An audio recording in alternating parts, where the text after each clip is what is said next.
Welcome to the Vernon Verdict. I'm your host, Jacob Verda. Today I'm joined by Taylor O'Brien, friend of Home of Louisiana, former Terrebonne alumni, as well as all of us.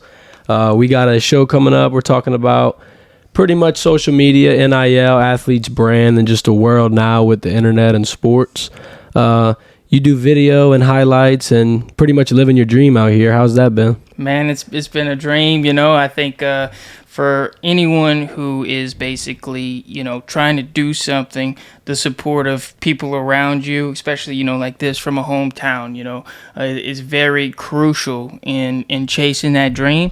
So, I mean, I'm blessed, to work with guys from this area and to do what I like to do in order to help the next guy up. I agree, man. It's a fresh breath of fresh air. First time I saw your page and I seen you were from Terrebonne, it kind of made me excited that somebody from Terrebonne who does the things I do, enjoys the things I enjoy, succeeding at that level. So it's good for us to see as well. How'd you get started into all this? What made you want to dive into this passion? So basically, about a year or two ago, I work in Fouchon, so I work 7 and 7. So 7 days I'm home, 7 days I'm away, and so on my time off, I wanted to do something. So I started personal training, started online fitness, and I asked a videographer within the area, basically, hey man, what would it cost for a video? And when he told me, I had no idea. I was just like blown away at how much money it was. So I'm like, man, I still need to get it done, So what I had to do, I had to go to YouTube Universe and I had to get my degree there. And so, from there I would just record myself, and I built an exercise library for all the workouts, and then I just documented my client's journey. And, from there, man, it was like the response I got from, that individuals' progress and their testimony and talking about it, like it just spread like wildfire. Like, people were coming to me to train. They were like, I saw the video when I'd be training with one of the guys. They would just like be a movie star, and people would just be coming up to him, and I'm just sitting in the back, just like smiling, and they looking at me like, what's happening? So that's really whenever I kind of understood the power of social media. And from there, I fell in love with the camera. It was one thing after the next. I started doing some videos for friends here and there, and it led to basically where we are today. And so working with guys like Jack and Kyron, Jordan Arsamoff from LSU, it's really put me in a place that, coming from a sports background, like, love this. I could get on the field, like, I know the angles. We did a video with Jack. It got 1.2 million views on TikTok. Just a simple little video, but being on the field, thinking I'm still young and I can run, and it just really keeps your motivation going, so working with guys and then coming across people like you, I saw your page, I saw your tenacity, and basically, like I was saying earlier, keeping those people around you, that's how you're going to keep the fire lit. Because, a lot of people within the area got certain cultures, certain ways of thinking, small town. But it's possible. The people who say, oh, you'll never make $1 million, usually probably because they never did. But if you get around some other people, you never know. That's how it happens. So surrounding yourself with people within the area that are in the same mindset is going to be the key to it. I agree, man, and that likewise as well. I think that mentality is everything, and like you said, I mean, even earlier we had a generator going on. You speak that into existence. You got to speak everything to existence, and then, like you said, put yourself around the right tools to grow. The old saying, a shark can only grow as big as its habitat. So that's right. You kind of got to live through that one.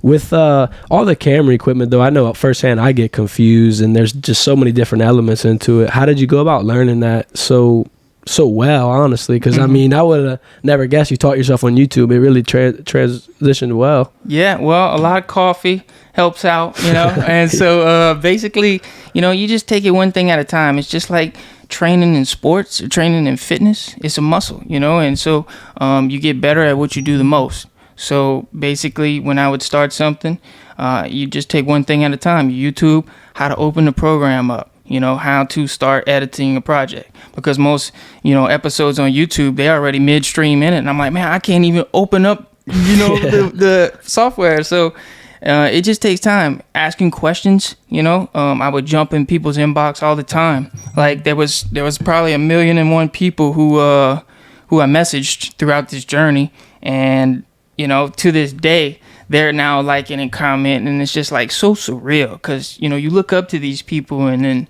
now they got you tagged and stuff like that. So it's just like, if you can imagine it, like it really can't happen. It's just like a future reality, your imagination, if you just follow through with it. And it does. I like the initiative you took and going out there and learning, even though, like I said, it's a very confusing topic. It's a very confusing situation, but you still went out there, made the best of it, and made it work. I feel like, I tell myself this all the time with things like this. Having confidence is so important because if you don't believe in yourself, why would anybody else? You need to start to believe first, which sounds crazy, but Mike Tyson even says confidence breeds success. You think success would breed confidence, but you got to be confident before you can be successful. That's right. So it runs with it. With social media, though, and the NIL and all the athletes' brand, you're a very key part in this because now they're able to take their off-the-field life and their off-the-field training, and they're able to put it on social media and broadcast it to the world at a high quality level. So what are you telling the athletes, and just kind of from as a former athlete, what are you telling other younger guys to kind of keep themselves grounded and intelligent throughout this process? Yeah, so that's huge. Everything that you say. Whenever I was at an elite camp this weekend where all like the top high school guys came, they showed out in front of the recruiting staff and everything. Coach Paulian, he was talking about how basically, when they're looking to recruit somebody, the first thing they're doing is they're going to your social media, and so a lot of times, you might not realize, but anything you put on the internet, whether you delete it in the next 5 seconds or whatever, you could pay $10 and anybody can see it. They could look up everything on you. So, whenever, as a kid, you don't think of the long game.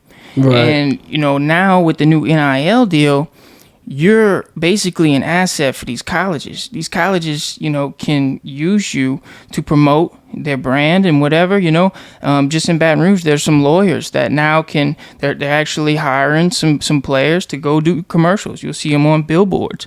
So this is a huge, dawn of a new era, you could say, for college kids. And so basically your social media is your resume.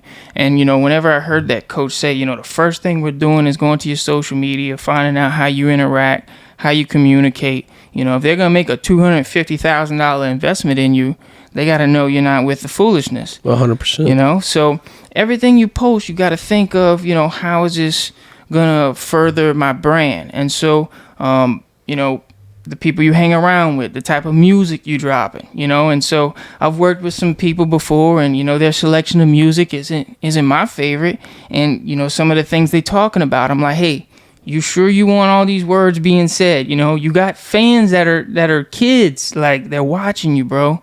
And so those reminders, we get caught up in I guess the vanity measures of it, but in reality, people and brands are looking for these athletes to take on board. And if you're with the foolishness, you're with the violence and the drugs and all that, they might pull back, and that could miss you out on some serious money. Yeah. That's what it's about now. And serious growth as well. I mean, with these athletes, you're almost a professional in high school, is what it seems basically, like. That's a good way. Right, when you start getting recruited, you put those stripes on, and then you got all the attention on you. Even these big recruits like an Arch or a Mason Smith, these guys got cameras on them like snipers, you know what I mean? They're the most talked about players in all of recruiting. So that NIL and that social media aspect of it's real important. Social media is fun though. It's interesting to learn, and there's a lot of different nuances to it. It seems like you've almost mastered it at this point. What's the best advice you got for someone growing a social media page or whatnot? Yeah, so if you're gonna grow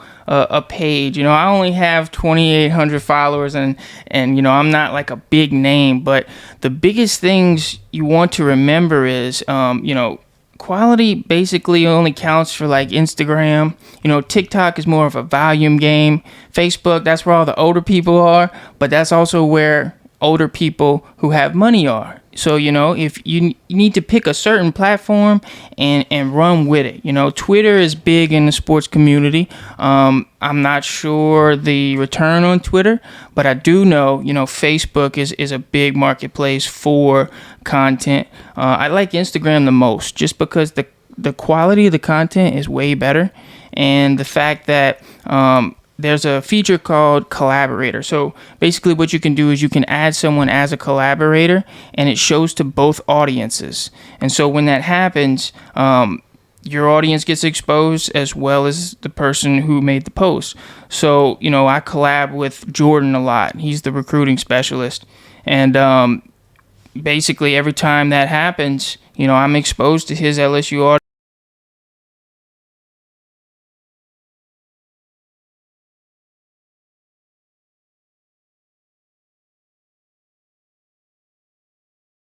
Did on my camera too. Yeah, it's still rolling. Okay. So adding someone as a collaborator is almost like double exposure. And so when you do that, you're exposed to different audiences. Another thing that can help you go viral and to gain followers or future clients, I mean, that's how you can think of it basically, is when people make a video, the way that the algorithm reads that video decides whether or not it's going to send out to more people or not. So within the first time frame, like right at the beginning stages of a post, the algorithm's trying to figure out what are these people, how are they reacting to it? How long are they staying on it? How long are they swiping it? Are they sending it? Are they saving it? Are they swiping?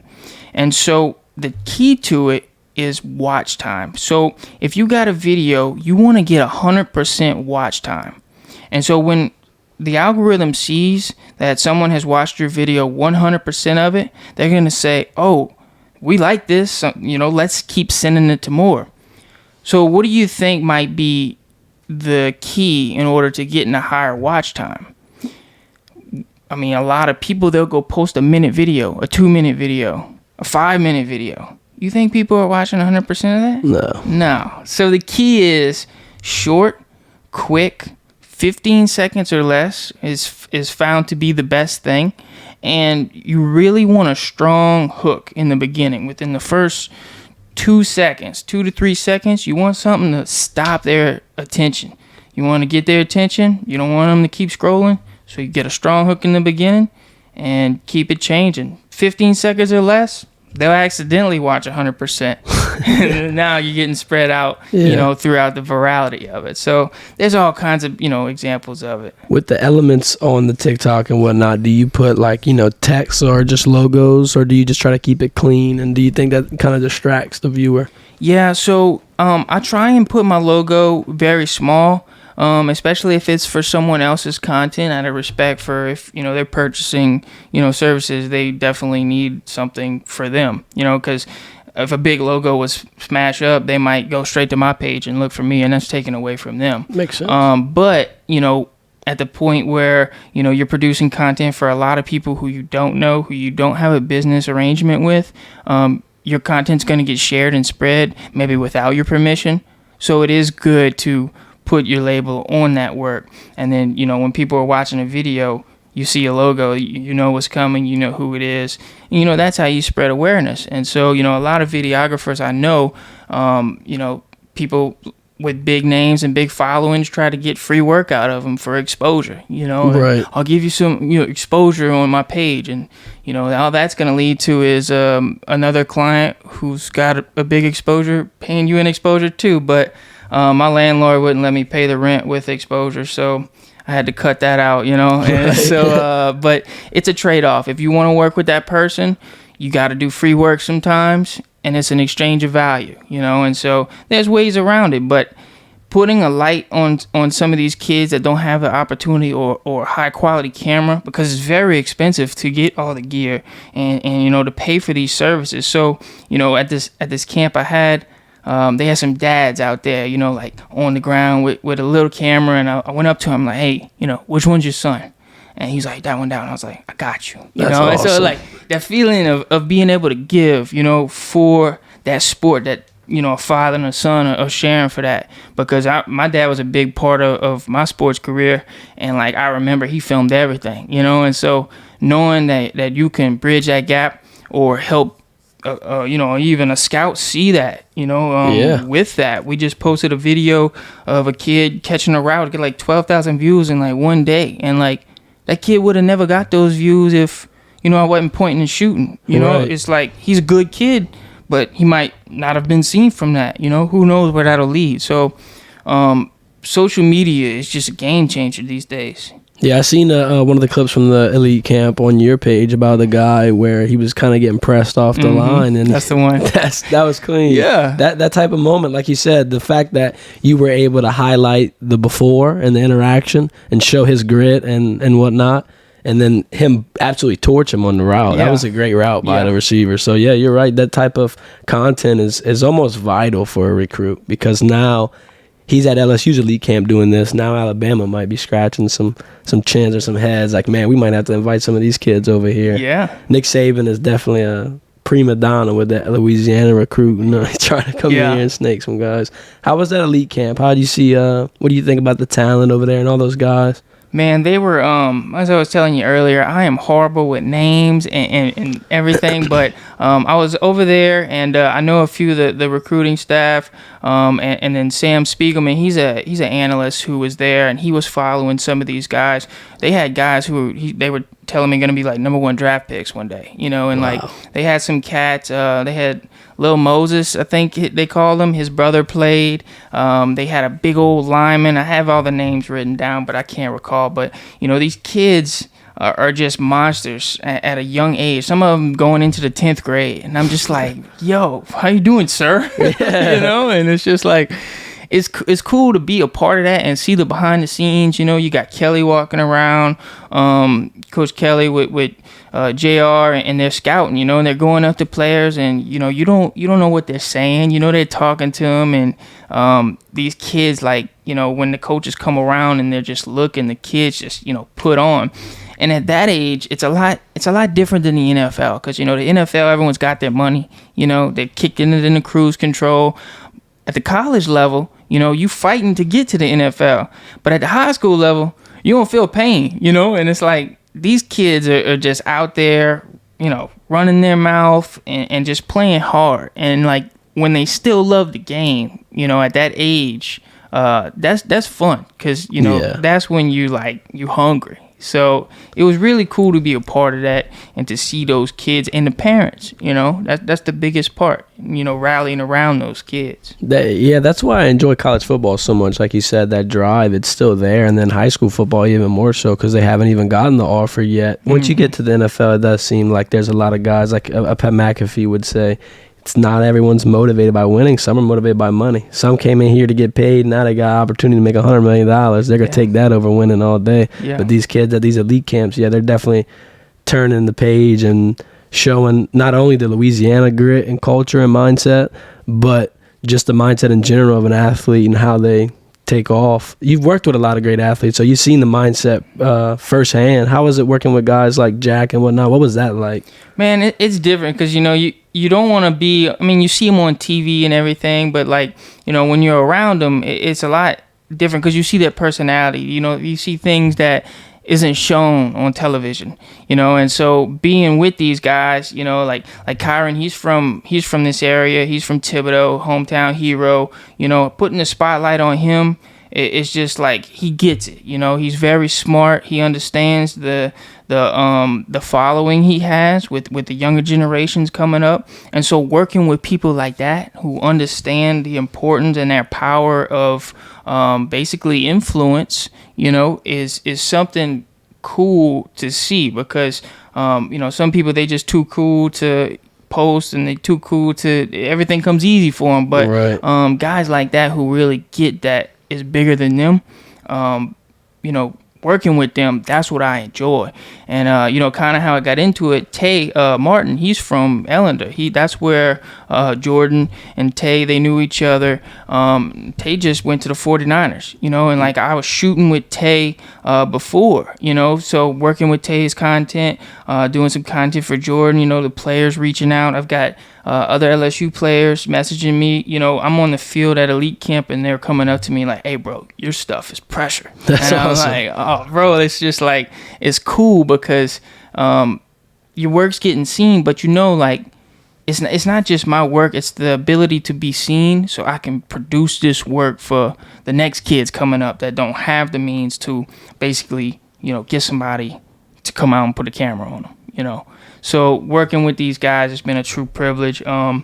There's some events going on. There's all kinds of companies that have contacted me for basically certain ways to make money off of the kids with the NIL basically. And so everyone it's a wild west right now with the NIL. There's not really too much clear instructions on how things can be done. So everyone's, got their $1 million ideas.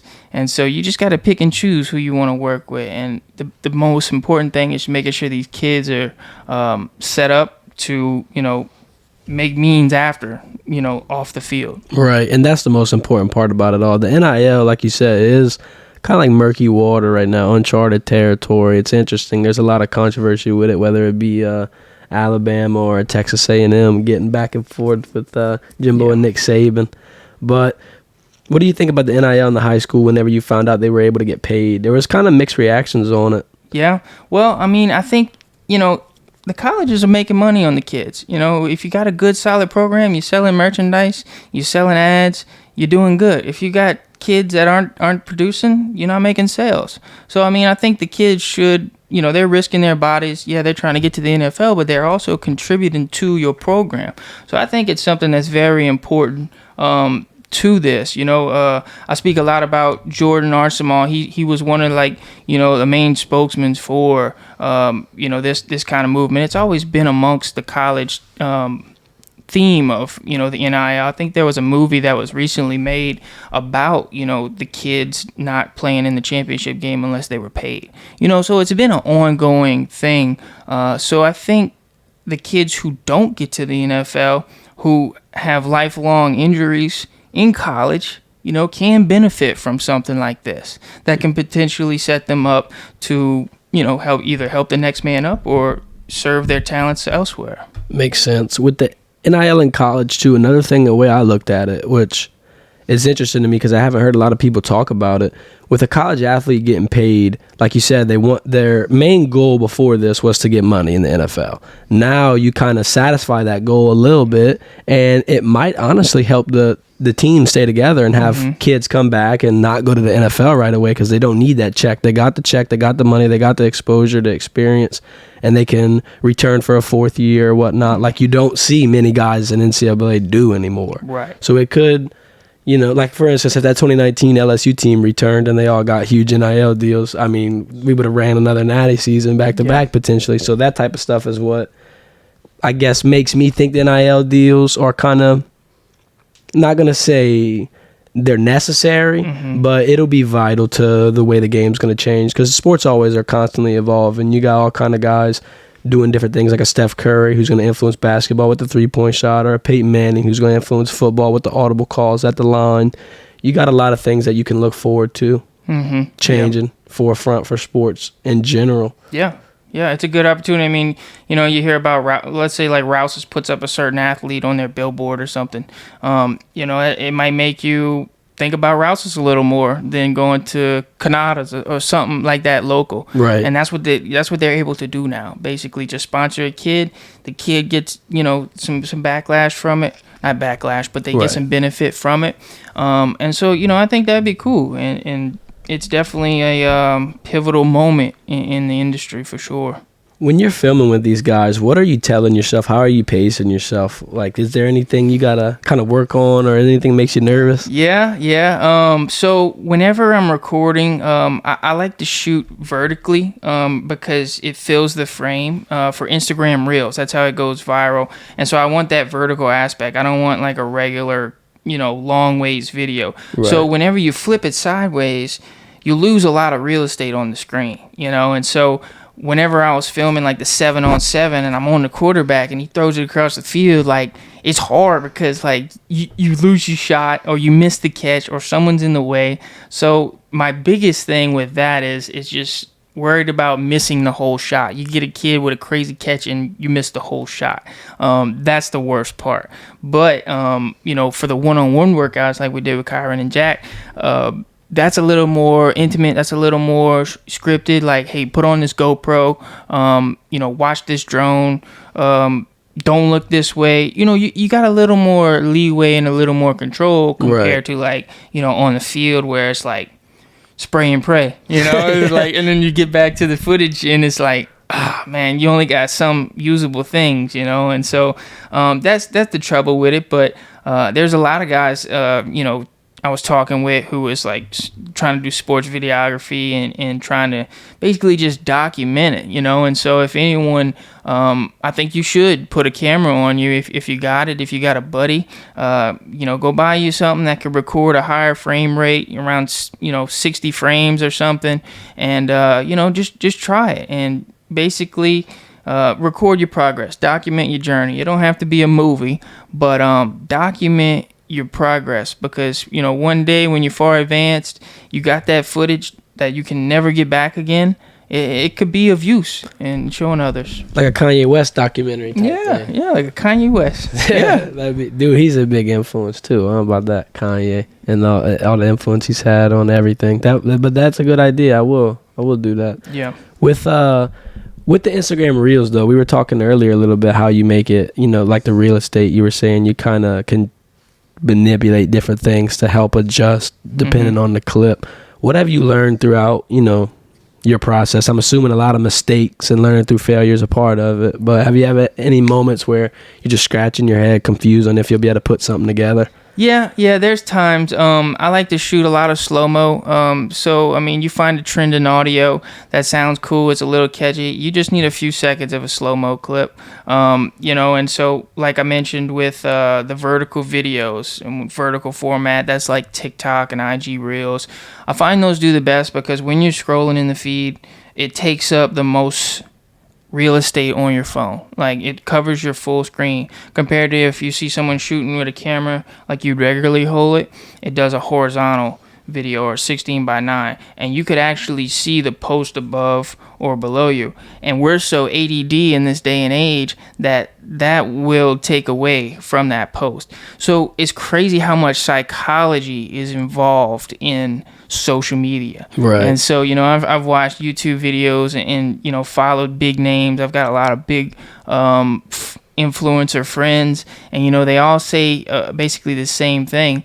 But the power of social media. When I had just moved to Texas, there was a strongman competitor, and I seen him dragging 3 guys across the gym one day. He was on a sled, and he had 3 guys on there, and he had every weight plate in the room on the sled. And I was just like, I was on a little elliptical bike, and because I'm all about finesse, and he's lifting every weight they have, and I'm like, I see him.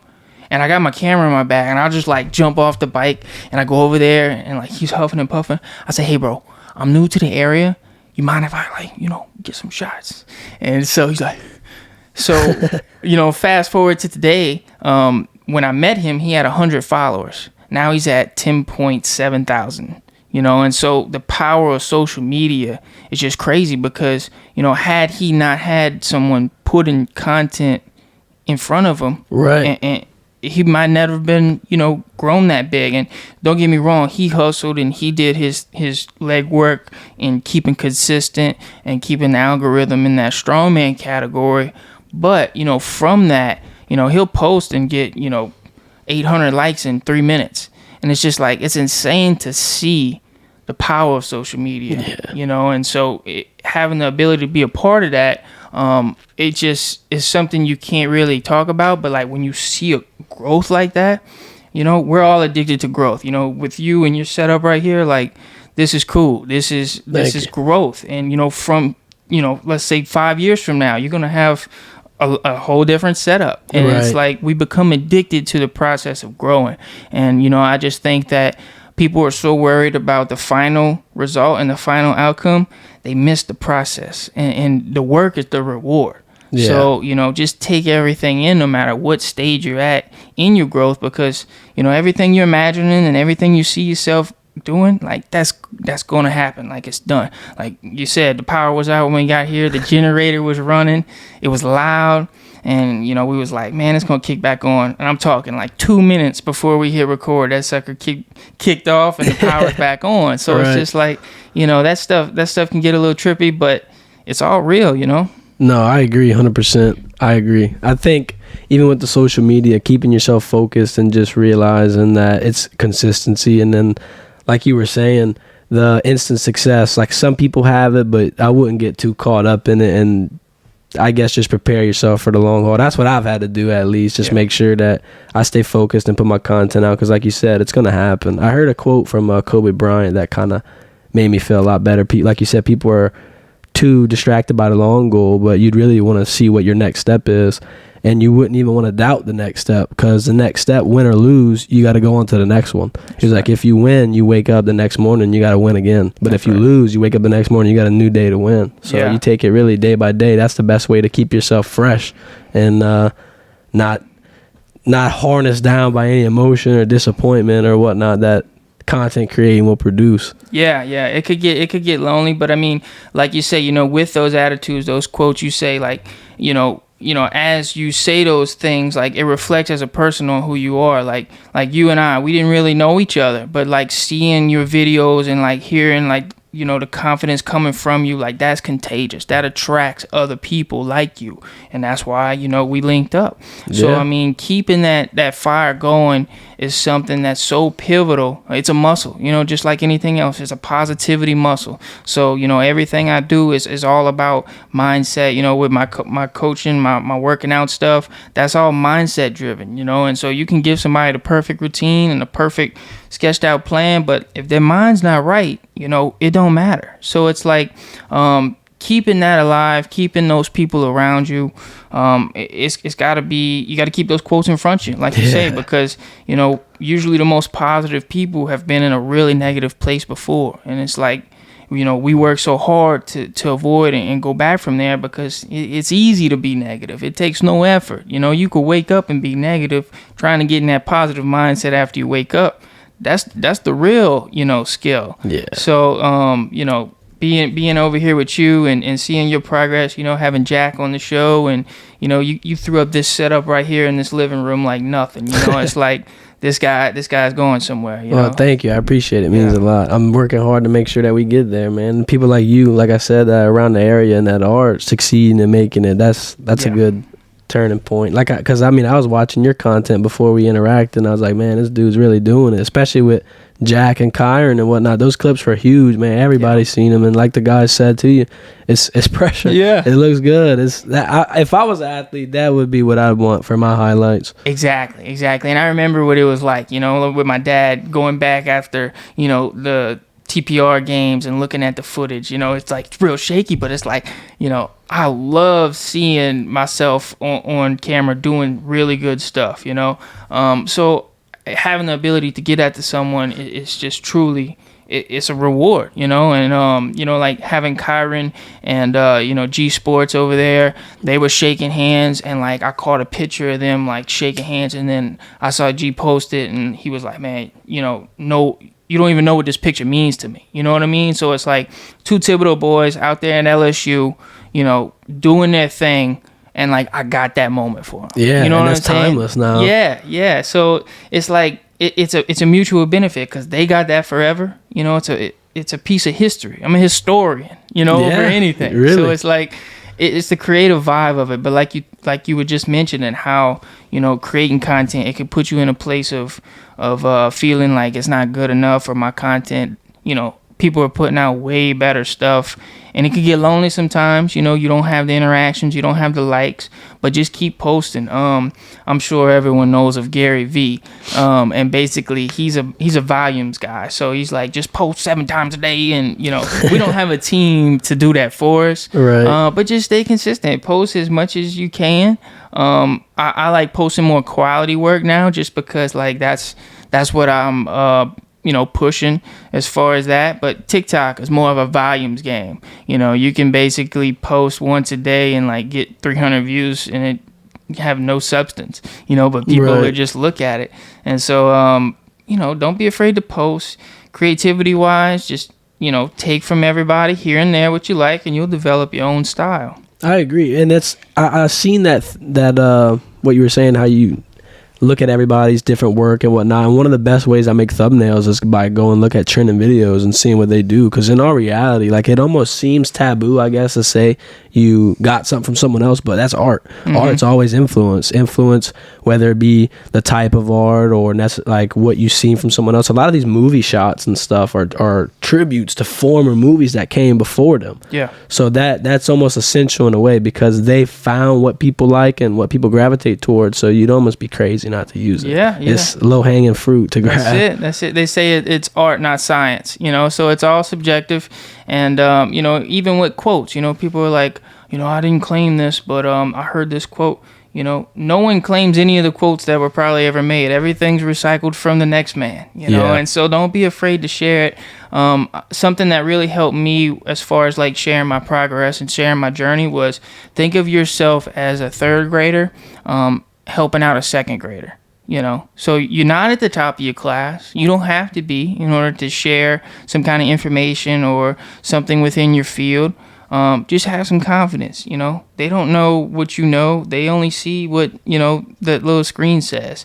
And so when I'm around people, like Jordan, and we're together, and people are coming up to him like, "Man, you doing it, dog? Like, you making movies." And like, he's places, and people walking up to him like, I know you from social media," and like, we just get the biggest kick out of it because they create this whole image in their head. But that's the power of social media. It's one of the biggest tools, I feel like, and the companies that run them are some of the biggest companies now. We've never seen people have that much power, influence, and money. Like, the whole social media and internet as a whole is just insane what it's able to do.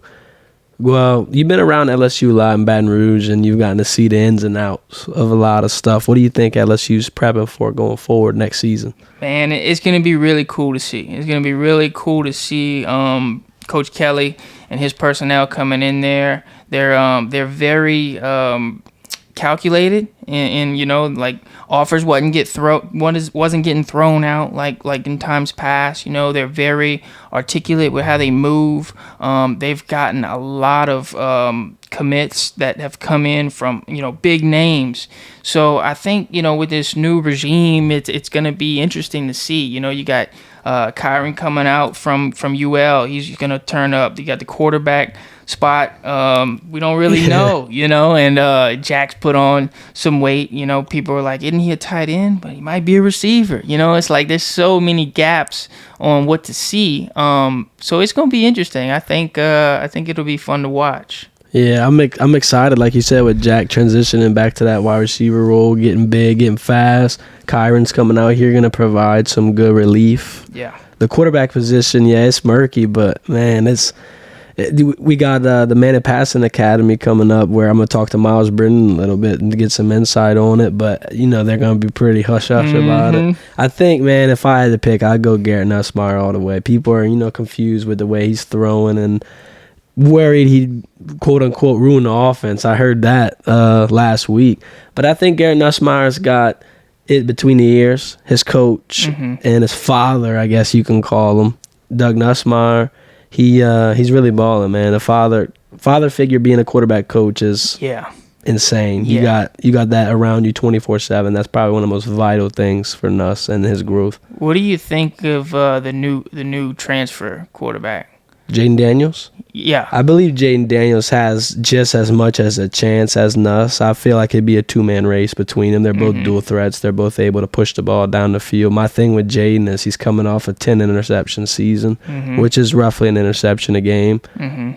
It's going to be about how much strides he's made. Both quarterbacks, Nuss and Jaden, are going to have to make them, and they're going to have to grow. It's just about who's going to be able to put it out there the best. Yeah, I'm excited. I wouldn't think, though, with the quarterback, once the decision's made, it's not irreversible. Right. So we could have a guy come out here and then do horrible and then swap it again. So we could see, like Brian Kelly's done in the past, two quarterbacks play. Yeah. You could see him play two two quarterbacks simultaneously in the opener in Florida State, which would be horrible for them to share halves. But, LSU and Brian Kelly, that combination is going to produce some interesting things. So I wouldn't rule none of that out. Yeah, well, like you said, there's no solid decision made. So it's like, it's going to be fun. It's going to be a shootout, going into it with a lot of things that are just not solidified. That's exciting, because somebody's going to rise out of it and somebody's going to make a name. And, that's how history is made.